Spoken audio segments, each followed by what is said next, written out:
Welcome, dear friends, to Life Lessons from the Srimad Bhagavatam. Today we are continuing to discuss this pastime of the marriage of Usha and Aniruddha.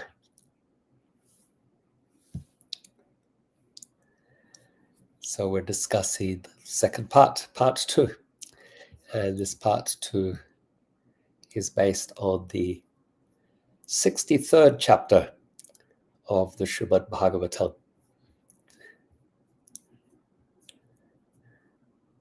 So I'll chant some prayers of invocation. Srimad Bhagavatam, Canto 1, Chapter 2, Text 4. Narayanam namaskritya naram chaiva narottamam devim saraswatim vyasam tato jayam mutiraret. Before reciting the Srimad Bhagavatam, which is the very means of conquest, one should offer respectful obeisances unto the personality of Godhead, Narayana, unto Naranarayan Rishi, the supermost human being, unto Mother Saraswati, the goddess of learning, and unto Srila Vyasadeva, the author. Canto 1, Chapter 2, Text 17. Shridvatam svakata Krishna Punya Shravana Kirtana Hridyantasto Hyabadrani Virunoti Suhrit Satam.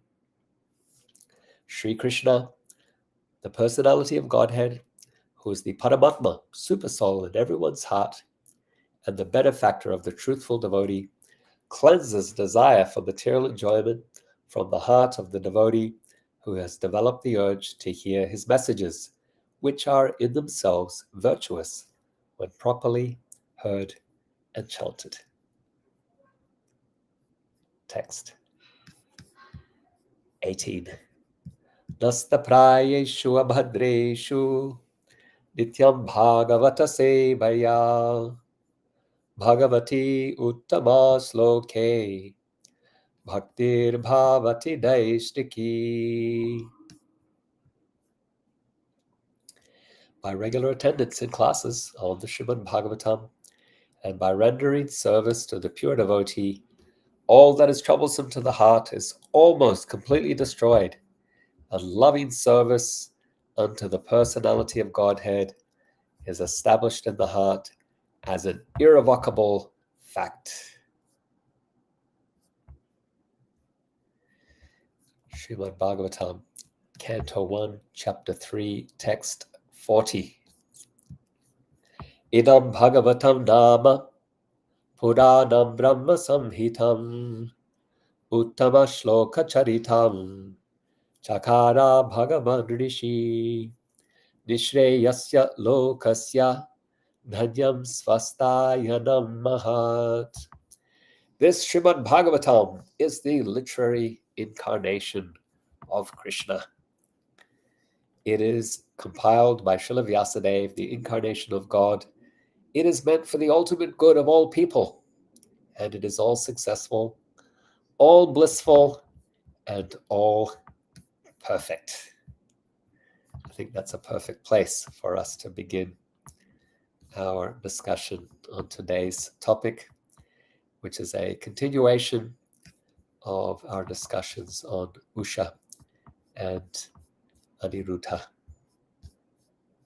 So I'm just going to reshare the link so that our friends who want to join, maybe finding difficulty finding the class, can get online. So there we are. Hopefully this will go to the feed. Let's see who's with us. We have Monica Sharma joining us from Sydney, Australia. Monica says, Hare Krishna Prabhu, and to all assembled devotees online.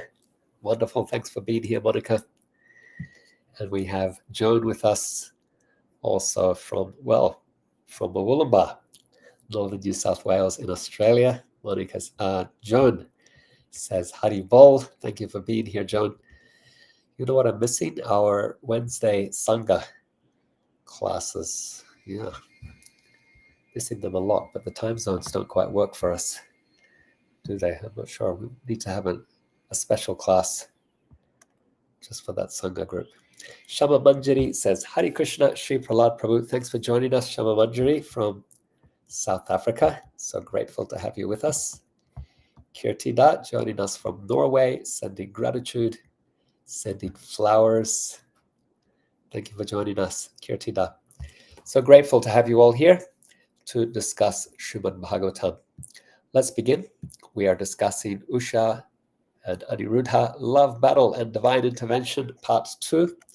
Today our discussion is based on the 63rd chapter of the Srimad Bhagavatam.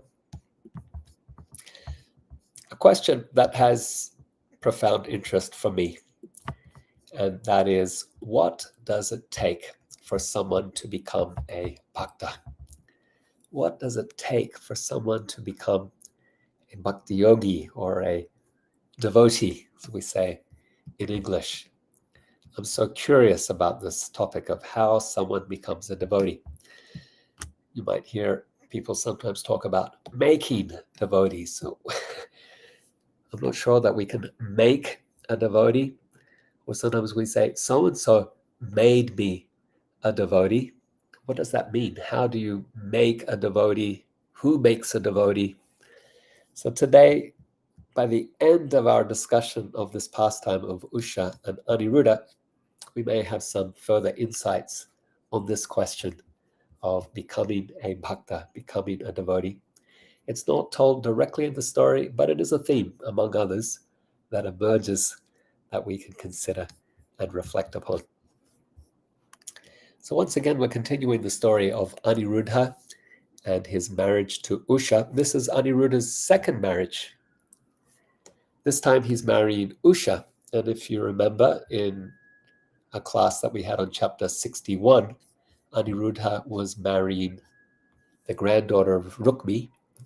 He married a princess named Rochana.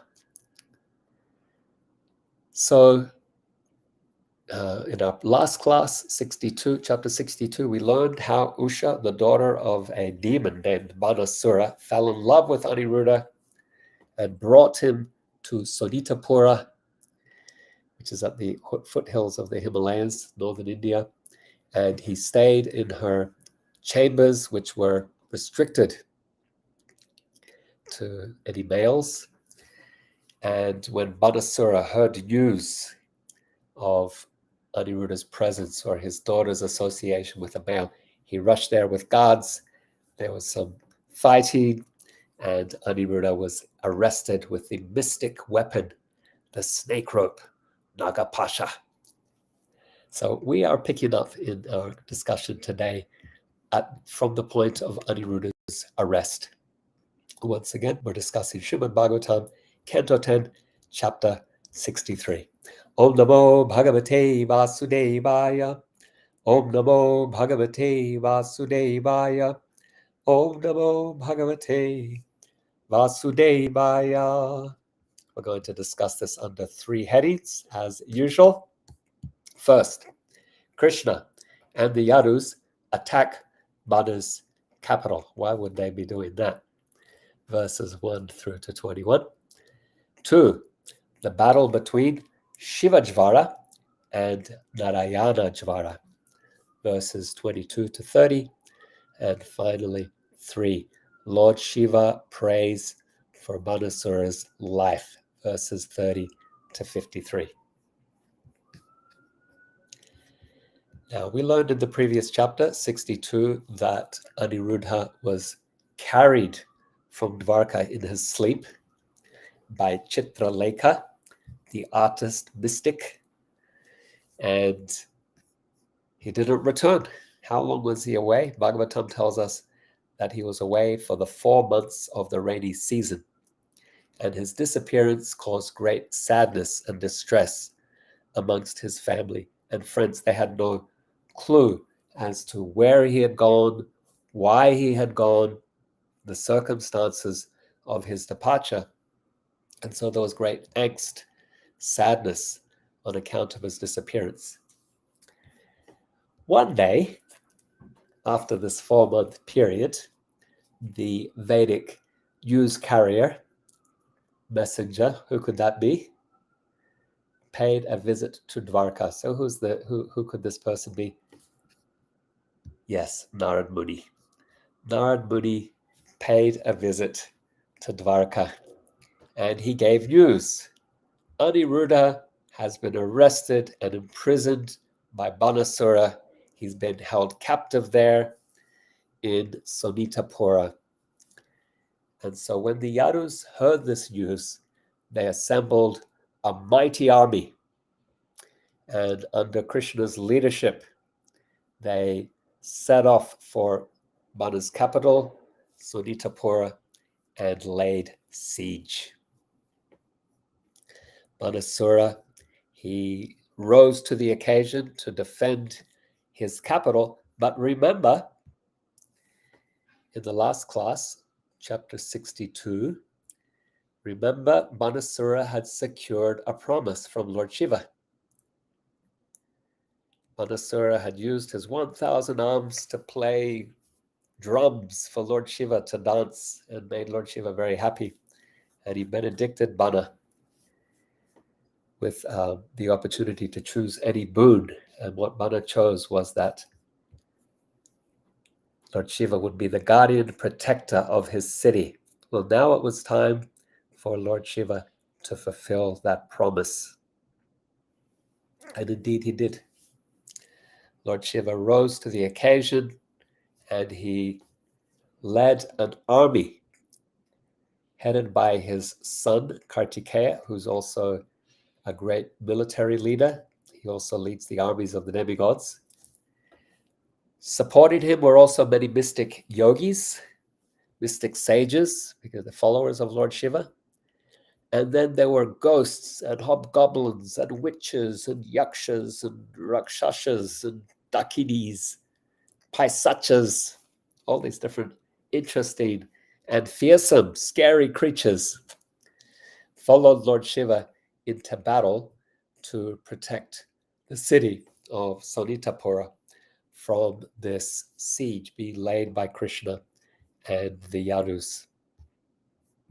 Bhagavatam describes the fierce fight that ensued. Bāṇā, he was fighting Satyaki, who's one of the Yadu commanders. Bāṇā's son fought against Krishna's son, Samba. If you remember, Samba is the son of Krishna and Jambavati. It was such a great, spectacular, momentous occasion, a world seismic event, that the demigods themselves assembled in the heavens to witness this great battle. Particularly the battle between Lord Shiva and Krishna. Now we know from the Bhagavatam that Lord Shiva is Krishna's devotee. Vaishnavanam yata Shambhu. Among all the Vaishnavas, Shiva stands supreme. But here he's leading an army against Krishna because he's made his commitment. He's made a promise to Bāṇā to protect the city. And he's keeping that word. And so he fires a Brahmastra weapon at Krishna. And the Brahmastra, when it doesn't fulfill its intended purpose of destruction, Lord Shiva fires a wind weapon, a Vayu Astra, which is followed by an Agni Astra, a fire weapon. And then his ace card, the most powerful weapon of all, is his personal weapon, the Pasupatastra. Krishna neutralizes all these weapons with corresponding weapons or appropriate corresponding weapons. The way to defeat a Brahmastra, we learn from elsewhere in the Bhagavatam, is another Brahmastra. We learn that in the first canto of the Bhagavatam. When Ashvatthama fires a Brahmastra, then Arjuna counters with another Brahmastra. The wind weapon of Shiva is countered by Vishnu or Krishna's mountain weapon. The fire weapon of Lord Shiva is countered by Krishna's... What weapon would counter the fire weapon? It's a water weapon, a Varuna Astra, or a rain weapon. And then Shiva's personal weapon, the Pasupatastra, it is countered by the Narayanastra. Krishna's personal weapon, the Narayanastra. Krishna doesn't want to fight Shiva. Shiva's his devotee. And so he decides to distract Shiva by sending a yawning weapon. You know how you're in the middle of doing something and then suddenly you have to yawn. And when you yawn, you can't hear anything anymore. You can't see anything. Your arms might go up above your head and you just yawn. That's all you're going to do in that moment. And so when Shiva is on the receiving end of Krishna's yawning weapon, he stops fighting. He stops seeing, he stops hearing, he stops being aware or conscious of this battle and just yawns. And so while Shiva is distracted, yawning, Krishna sends forth a shower of arrows upon Shiva's followers and the army of Bāṇāsura. With these arrows, with his sword, with his club, Krishna destroys Bāṇāsura's army. Meanwhile, Kartikeya, the commander, he's strongly beaten by Krishna's son Pradyumna, and he flees the battlefield. And Balaram, he's also there with his club, and he just cleans up whatever remains of Bāṇāsura's army. Bāṇāsura is enraged by this destruction of his army, and he rushes to attack Krishna. Krishna's ready for him. He kills Bāṇāsura's chariot driver. He breaks his chariot. He breaks his bow. And feeling victorious, he sounds his concha, the Panchajanya. This sounding of the concha, Krishna's victory concha, could signal that Bāṇāsura is about to be killed. But there is a distraction that comes onto the battlefield to save his life. Bāṇāsura's mother, Kotara, walks onto the battlefield naked, with her hair out, undone. And she walks right in front of Krishna, and Krishna turns his face away to avoid looking upon her. And Bāṇāsura takes his chance. Deprived of his weapons and chariot, he flees back into the city. So this would be a good moment for us to pause and just reflect on what we have heard thus far. I think one really important lesson for us here is to reflect on the importance of performing one's duty, even when it's awkward and uncomfortable, even when it has become inconvenient to keep a promise made. Shiva, he shows us that we should nonetheless uphold that commitment. He made a promise to Bāṇāsura to be the guardian of a city. Now that Krishna is attacking, he could try to renege on this promise, but he doesn't. Krishna is his Lord, but he upholds his commitment to Bāṇāsura by coming out to defend the city, despite the fact that it was Krishna who was attacking. And therefore, the defense, whatever defense that would mount, is sure to fail. And so this demonstrates the importance of keeping our word and performing our duty, even when it is not convenient, or even when we have a sense that it won't work out, we won't necessarily be successful. There's success in the process itself. Krishna in the Gita, he tells Arjuna that even if you don't win, you will be successful if you perform your duty. So it's a different type of success that we're not really accustomed to thinking about in the West. We think of success in terms of outcome, whereas in the East, in the Vedic culture, they think of success in terms of process. If your outcome is good, but your process was bad, you have failed. Maybe you made a lot of money. That's your outcome. But your process involved all kinds of exploitation and immoral behavior. You have failed. If your outcome is not successful, but the process is good, in the Vedic culture, you have still won. You have still been successful. And so that's something that we are missing in our society, in our culture today. Shiva is showing us the importance of maintaining a virtuous process, whatever the outcome, of holding our commitments and performing our duty, even when it may be such that it will fail or may fail. So this is a virtue that's glorified in the Bhagavad Gita, and it is something that Krishna appreciates in Arjuna. He appreciated it in Bhishma as well, and other great warriors, and there's much for us to learn from this. Let's go to our second part, the battle between Shivajvara and Narayanajvara, verses 22 through to 30.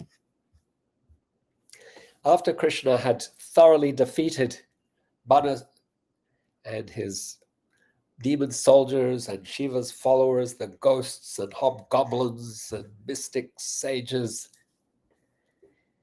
Shiva's weapon, the Shivajvara, came forth on the battlefield and approached Krishna to fight him. So this Shivajvara is very interesting. The personification of high fever. Jvara means fever. Even today in Hindi or Bengali, they'll say, when somebody's sick and has a fever, they'll say, Jvara che. Jvar. They have a fever. So the Shivajvara is a weapon of Shiva. At the time of universal inundation, the time of universal destruction, Shiva dances his Tandava Nritya, his dance of destruction, and it causes fire. Everything becomes hot and burns. And that's what happens in the body when we are nearing our death. And there's a high fever. The body burns, so to speak, internally. And so Shivajvara, the personification of this high fever, he has 3 heads and 3 legs, and a interesting looking personality. And he's approaching Krishna. He seems to be burning everything in 10 directions. And seeing this personified weapon of Shiva, the Shivajvara, approaching Krishna, he counters. Remember, we were discussing earlier, he countered the wind weapon with the mountain weapon, the fire weapon with the water weapon. So what's he going to use to counter Shivajvara? You guessed it. It's Vishnujvara or Narayanajvara. And rather than making everything extremely hot, it makes everything incredibly cold. It's a different type of fever, a cold fever. After the high fever and death, then everything becomes cold. And so these 2 weapons, Shivajvara and Vishnujvara, are battling each other. Shivajvara is overwhelmed by the strength of Vishnujvara. That's the sequence. I said after the high fever and everything being hot, then the body becomes cold and dies. And so Vishnujvara wins. Shivajvara is overwhelmed by the strength of Vishnujvara, cries in pain, finding no refuge. Frightened Shivajvara approaches Krishna, the master of the senses, hoping to achieve Krishna's shelter. With joined palms, Shivajvara offers beautiful prayers. We've discussed prayers in previous classes. We've analyzed the prayers of Akura, and I did a class on comparing Akura's prayers with other prayers found in the Bhagavatam. One of those comparisons was the prayers of Shiva and Shivajvara in this pastime, and you will find they follow the same sequence of glorifying Krishna as the creator, Glorifying Krishna is present everywhere throughout his creation, as Vishvarup. Glorifying Krishna as the protector who appears in as different avatars to protect Dharma and to protect sadhus and destroy demons.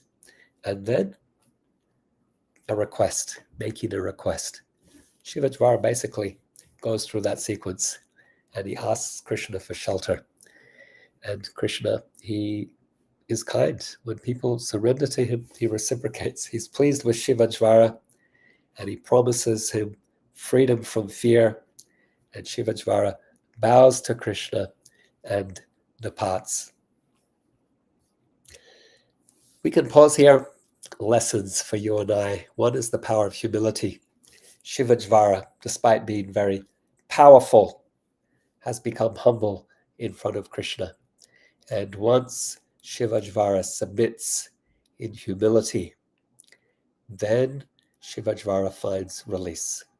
As long as we resist Krishna, as long as we resist what is happening for us, then we experience struggle and suffering. When we surrender and stop resisting, we can find peace and equanimity in that surrender, in that acceptance. And so Shivajvara is teaching us here the power of surrender and humility and freedom. The freedom found in that letting go of resistance. We also have here a nice teaching on or demonstration of Krishna's compassion and mercy. Despite the conflict, despite the resistance, despite the fact that Shivajvara was trying to kill him, when Shivajvara submitted and became humble before Krishna, Krishna is ready to grant freedom. Krishna is ready to forgive and show compassion. And so this should give us hope as well. As much as we struggle and resist, and however down we might be on ourselves for things that we have done wrong or mistakes that we have made, or every time we fail, we can also be assured that if we approach Krishna with humility, his compassion and mercy and grace will be there for us. Let's go to our third topic. Lord Shiva prays for Bāṇāsura's life, verses 30 to 55. Bāṇāsura, remember, he had escaped the battlefield when his mother Kotara entered the battlefield naked. And so he's returned. He has replenished his stock of weapons. He has a new chariot. He has a new set of horses and a new charioteer. And he comes out with his 1,000 hands holding these various weapons, and he attacks Krishna. And so with this rain of arrows and swords and javelins and tridents coming upon him, Krishna releases his, yes, he has a very powerful weapon that he can draw upon. In moments like this, he releases his Sudarshan chakra. Sudarshan cuts all those weapons to pieces, but it also begins cutting off Bāṇāsura's arms. Those arms that he was so proud of, those arms that had made him feel that he was superior to everyone and that no one was his equal, no one was capable of giving him a good fight, of facing him in battle. Krishna humbles Bāṇāsura by cutting off those arms and seeing that Bāṇāsura is in trouble and that he may very soon lose his life. His guardian protector, someone who had pledged to be the protector of his city, came forward to Krishna and offered prayers of glorification and to request that Bāṇāsura's life be spared. Again, these prayers, if you analyze them, they make the same points. Krishna, you are the creator, You are present everywhere throughout your creation. You are the protector of your creation, appearing as different avatars. And a request, please, Krishna, spare this personality, Bāṇāsura.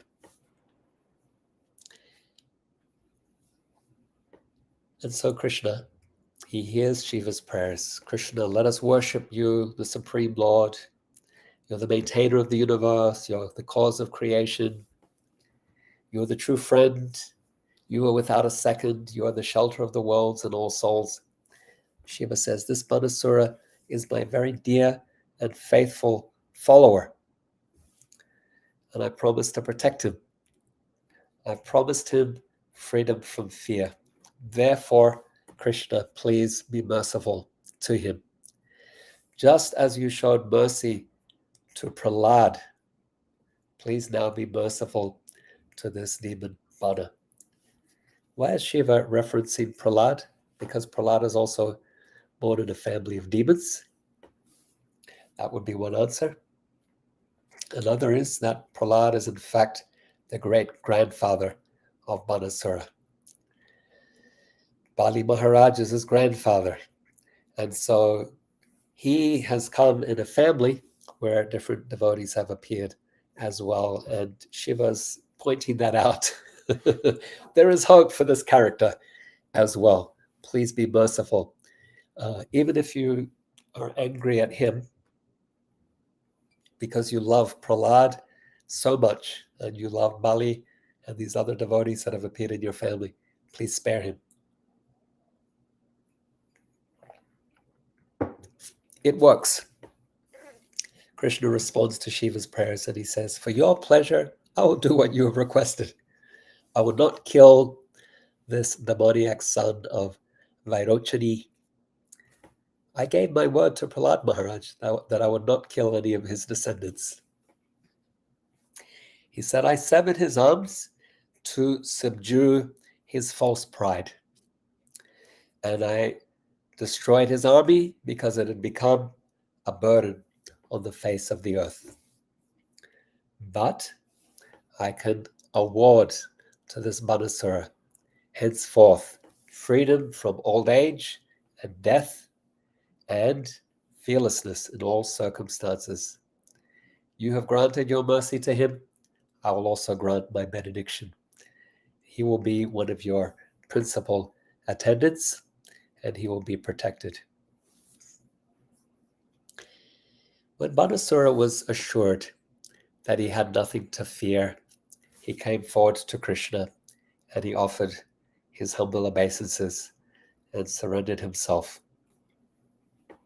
He also had Aniruddha, Krishna's grandson, released from prison, and he arranged for a wedding chariot to be drawn up, and for Usha and Aniruddha, his daughter Usha, and Krishna's grandson Aniruddha to be seated on this wedding chariot and brought before Krishna. And then Krishna, he set off for Dwarka with Aniruddha and his bride Usha leading the procession. And when Usha and Aniruddha arrived in the capital as newlyweds, the citizens were joyful. They came forward and honored the couple, as did Krishna's relatives and the Brahmanas as well. Sukadeva Goswami concludes this chapter by offering a blessing to you and I and anyone who hears this pastime. He says, whoever rises early in the morning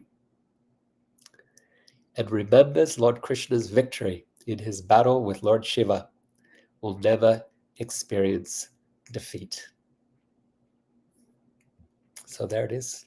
If you're feeling defeated, then rise early in the morning and remember this pastime. Remember Krishna's victory in this battle with Lord Shiva as he protected Bāṇāsura, and you'll also be victorious. Some lessons for you and I. Mana's surrender and Krishna's compassion. This is a very a nice lesson. It continues the theme that we learned earlier with Shivajvara, surrendering to Krishna and receiving Krishna's forgiveness and grace.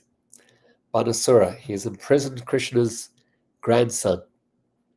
He has attacked Krishna as he defends his city. But when he surrendered to Krishna, Krishna showed forgiveness and compassion towards him. And so again, we are reminded, when we stop resisting Krishna and instead surrender to him, then Krishna will reciprocate with forgiveness, compassion, and grace. Actually, something very interesting for you and I. In the 11th canto, Srimad Bhagavatam, chapter 12, verses 3 to 6, Krishna lists many of his devotees, and in that list, he includes Bāṇāsura. It's a wonderful group of verses.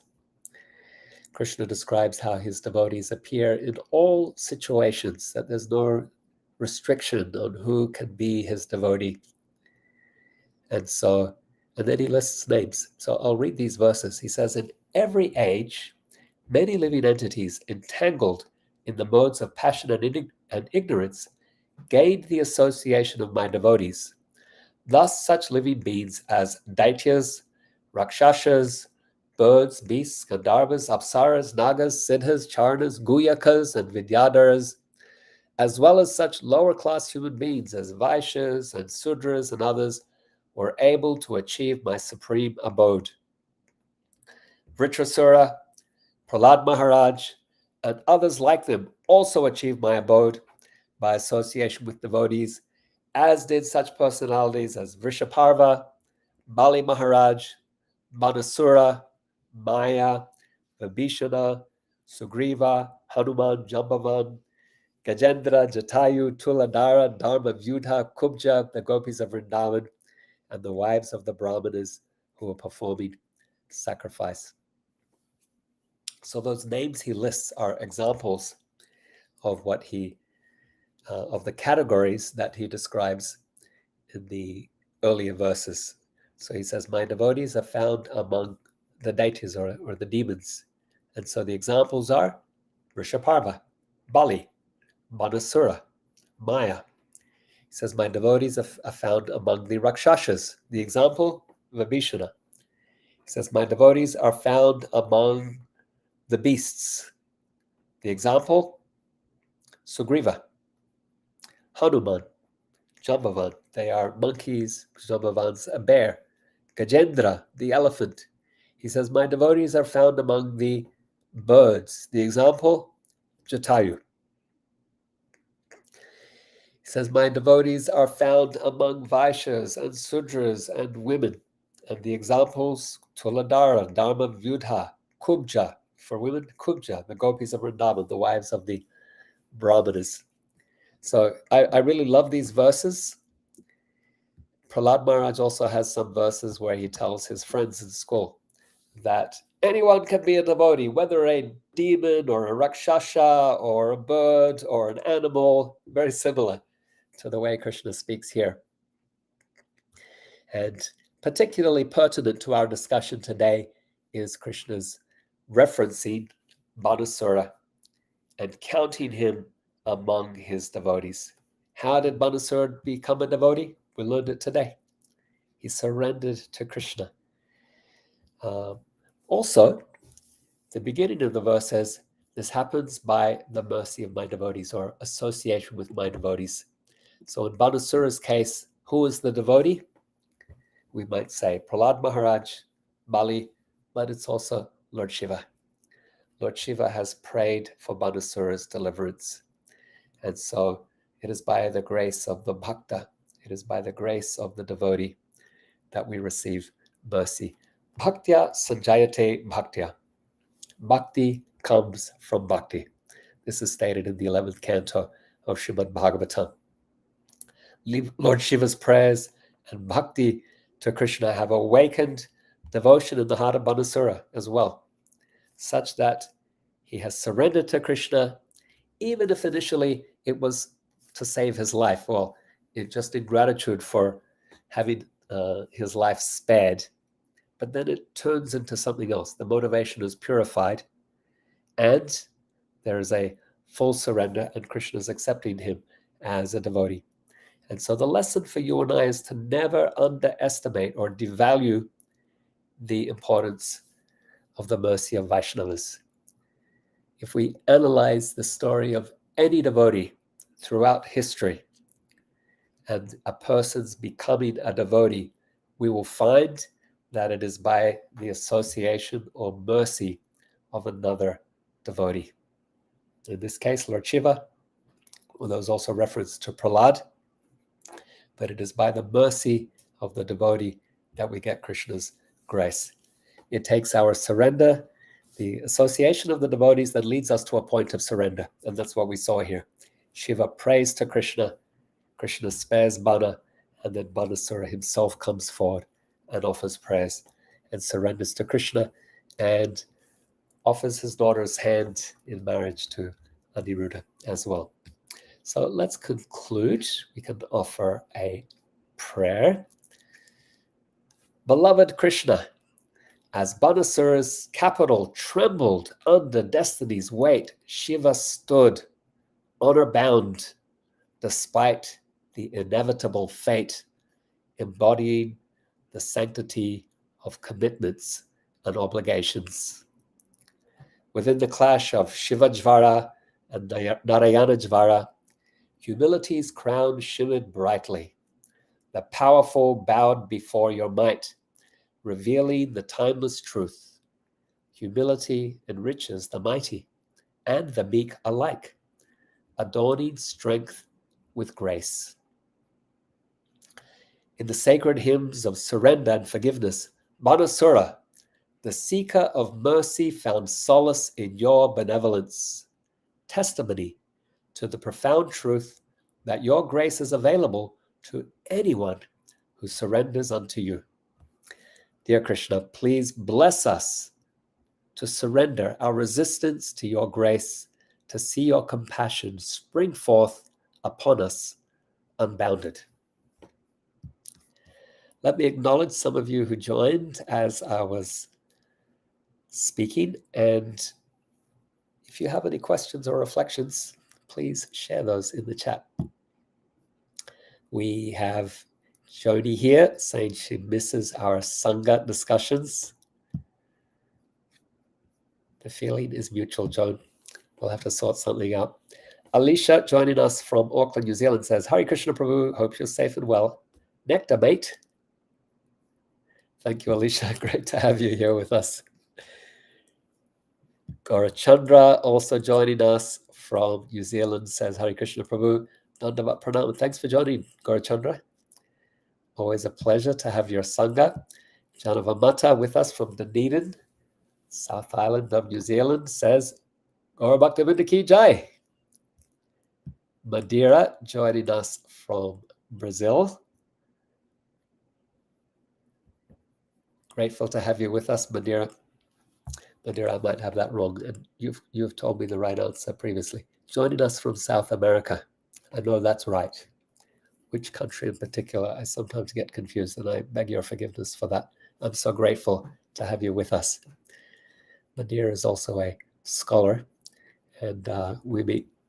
I see Madeira's comments sometimes in another conference that I'm part of Vaishnava scholars. So grateful to have you here with us, Madeira. Nikunja, joining from Auckland, New Zealand, says, Hare Krishna Prabhu. Thank you for being here with us, Nikunja. Always grateful for your presence in these classes. Excuse me. And then we have a reflection from Janava Mata, who says, thank you for another thought-provoking and inspiring korero. There's that word that we were learning from Aroha Rose in our last class. It is Maori for discussion. These pastimes are full of valuable lessons. My question, if we have to make a choice between doing our duty and serving the Lord, what to do? For example, I've heard Srila Prabhupada say that if family life becomes unbearable, better to just dedicate one's life to serving the Lord and not remain disturbed and entangled in a hopeless situation. Any insights on this matter of ultimate dharma over duty? Good question. Ultimate dharma over duty. So in your question then, there is a inferred categorization of dharma. When you say ultimate dharma, it indicates that there are other dharmas that are not ultimate. And Bhaktivinoda Thakur discusses this in his books. He classifies Naimittika dharma and Nitya dharma. Naimittika means dharmas that we have occasionally, or occasional dharmas. Occasional dharmas are dependent on time, place, and circumstance, and those times, places, and circumstances would generally relate to our varna and ashram. And so, therefore, it is a temporary. Naimittika means temporary dharma, occasional or temporary. It's temporary because it relates to our body. It would relate to often our age and our personality. And so we will, based on our circumstances, then we will take up a dharma or commit to a particular dharma. The dharma of a brahmachari or brahmacharini is different. That's for the student monk, is different from that of the grihastha or the householder. And that is different from the sannyasi. If the sannyasi were to act as a grihastha, then that is a dharma. And if the grihastha is to act as a sannyasi, that is also a dharma. And so these temporary dharmas relating to time and place, they are secondary. The ultimate dharma is Bhagavat Dharma or Sat Sanatana Dharma, the eternal dharma of the soul's relationship with Krishna. Temporary dharmas relate to our bodies, our minds and senses, and how we regulate them and purify them to engage in devotional service. Ultimate dharma, the Sat Sanatana Dharma, relates to the soul, and therefore it trumps, or let's use a different word, it transcends those temporary dharmas. Therefore, Bhagavad Gita, chapter 18, text 66, Krishna says, Sarva dharman parityaja, mam ekam sharanam vraja, aham tvam sarva papebhyo, mokshayishyami ma suchaha. Abandon all varieties of dharma, that would be these temporary dharmas, and just surrender unto me. That's the ultimate dharma. I will protect you from all sinful reactions of violating the temporary dharmas. Ma suchaha, do not fear. So that is the principle. Understanding which of these temporary dharmas to follow or to give up, when and where, under what circumstances, that takes maturity. And therefore, we need guidance. That's where we take guidance of Guru, Sadhu, Shastra. We take guidance of the spiritual master. We take guidance from the devotee community. We take guidance from the sacred scriptures. To not follow any dharma at all and just say, no, my only concern is the ultimate dharma, that might be an excuse. And it can be self-defeating. Let us say we decide truthfulness. It is morality, it is virtue, but it is not on the same level as bhakti or love, devotion. This is the higher dharma. Therefore, I don't need to be truthful. That would be a wrong understanding or a misunderstanding. Truthfulness is a lesser dharma, but it is still dharma nonetheless. And Krishna wants us to be truthful. It is one of the pillars of religion. Krishna wants us to be truthful. So we cannot arbitrarily decide, I'm a devotee. I don't need to be truthful. I'm just surrendered to Krishna. That's the ultimate dharma. I'm a devotee. I don't need to be compassionate. I don't need to be any of these things. That is a misunderstanding, and we can even say that would be one of the nam-aparads, to commit sinful activities on the strength of the holy name.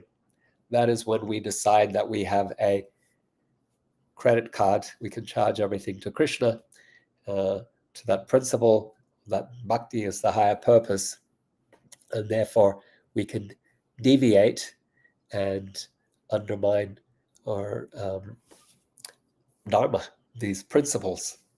So this takes some nuance and maturity to understand how to apply dharma. It is subtle, it is complex, and therefore it is the topic of books like Ramayana and Mahabharata.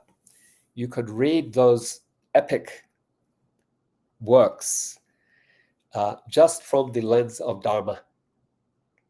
And if you do, and I have, you will find that throughout the book is an ongoing debate.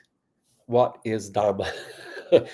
What is the appropriate dharma in this circumstance, where Dasarath is banishing Ram to the forest?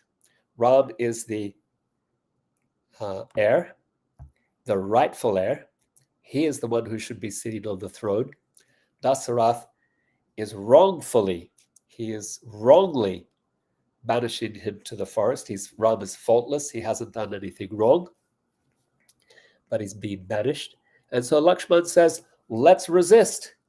I will go and I will install you on the throne myself. And if anyone comes forward to impede that coronation, whether it's Indra or Vayu or Yama or anyone, I will cut them down with my sword. So that's Lakshman's understanding of dharma in that situation.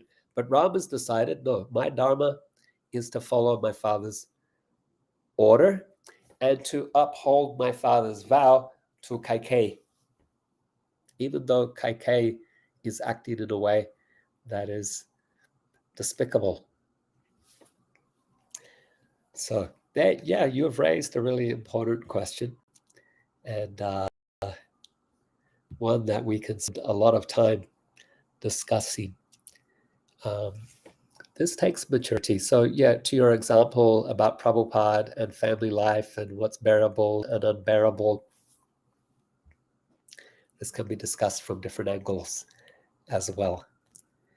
We also will apply dharma according to what an individual soul is capable of following. So in the circumstance of an individual, if we give them a higher dharma to follow and we find that it breaks them, then we might give them a lesser dharma and say, you follow this. And so at least there's some progressive development for them, for us, for them, for me, for us. We will take a lower dharma just because that's what we're capable of bearing at that time and committing to. There is power in commitment and responsibility. And as we take that and uphold dharma, then there is a reinforcing of dharma's protection and a building of capability to be more virtuous, to be more dharmic in our dealings and our ways. So again, this takes maturity and subtlety, and therefore guidance is necessary and helpful. Janamamata also comments, says, Krishna is so kind. That would be in relation to Krishna's kindly forgiving Shivajvara and Bāṇāsura as well. Yeah, thank you for that. Radharani's with us from Sydney. Radharani says, Hare Krishna. Thanks for being with us, Radharani.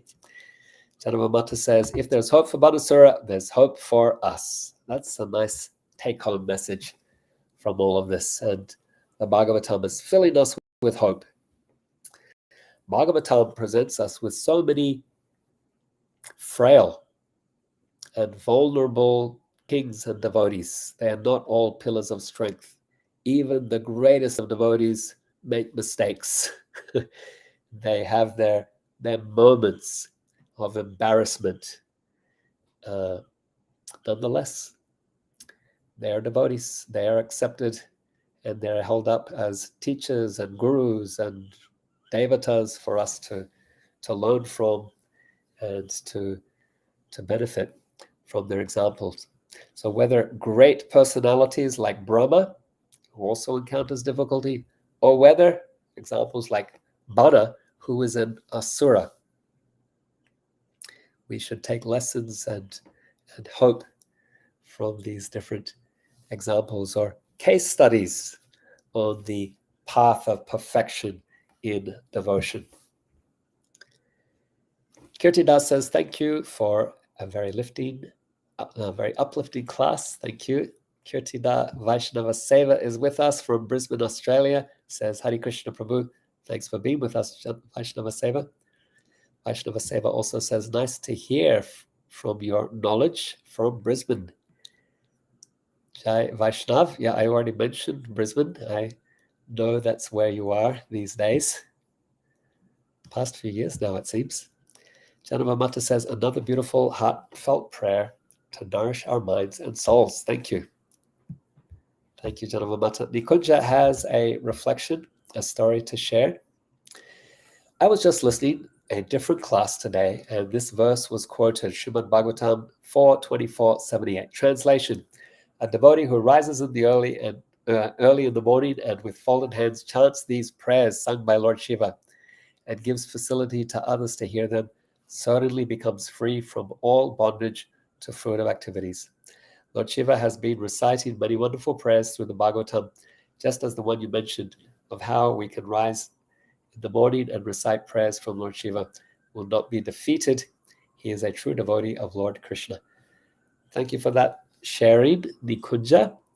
So the blessing that we had was from Sukadeva Goswami in relation to the entire pastime.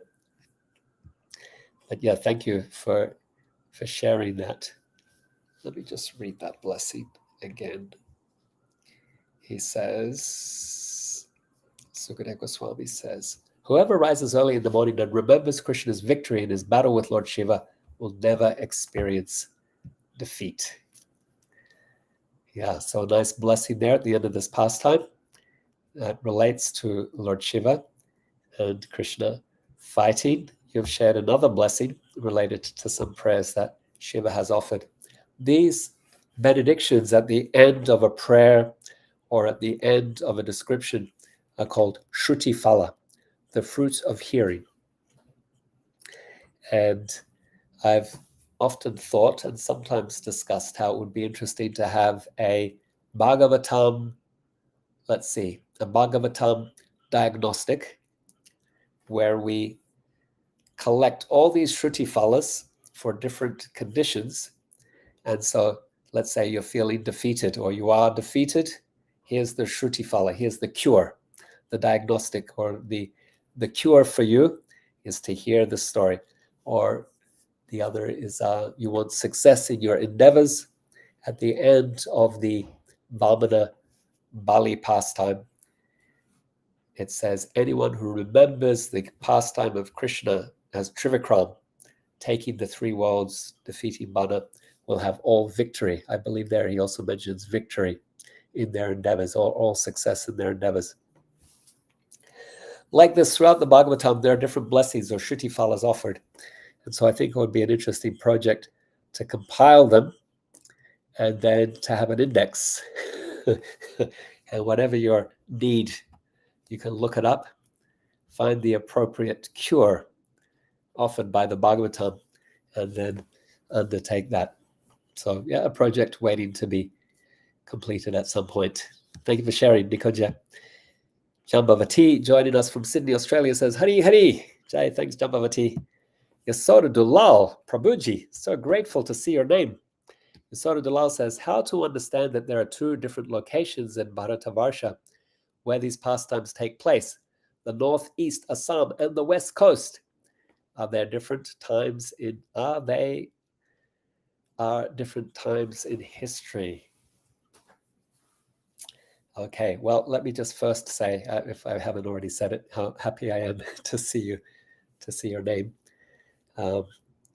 Much love for you and your family. And some years ago, you had that accident. We were also saddened by that and worried that we'll lose you. So just so happy to see your name and have your association here. In terms of the two different locations in Bharata where these pastimes take place, so northeast and west coast. Sonitapura, maybe you've looked it up on the map. I haven't. I believe I did long ago, and it showed the northeast, like Assam area. But you're saying that it's also on the west coast, which is closer to, I guess, Gujarat, where Dwarka is. So how to understand that? I don't have a answer for you because I haven't found Sonitapura on the west coast.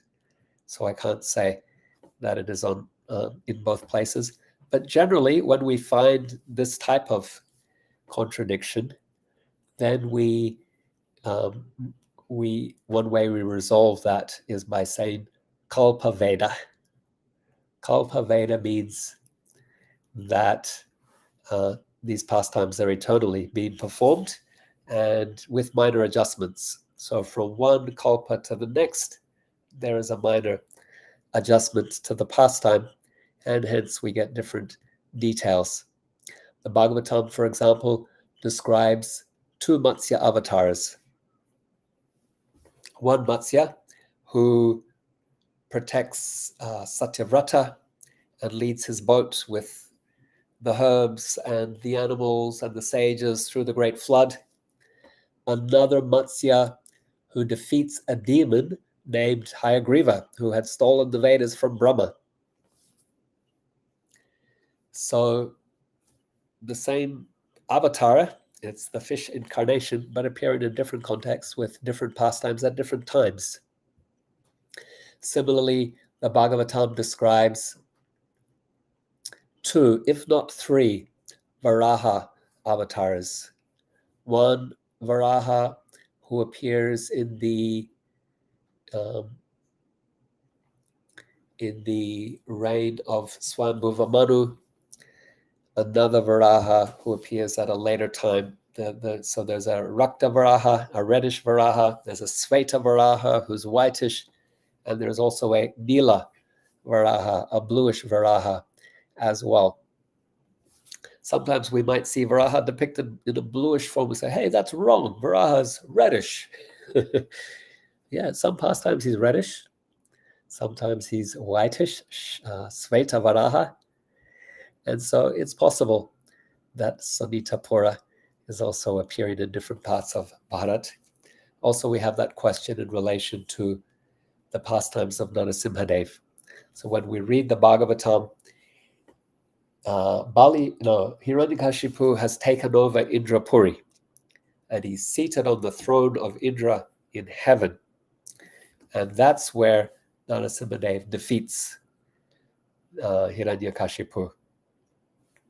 But then in India, Bharat, we have a place called Ahovalam, where Narasimhadev is said to have appeared.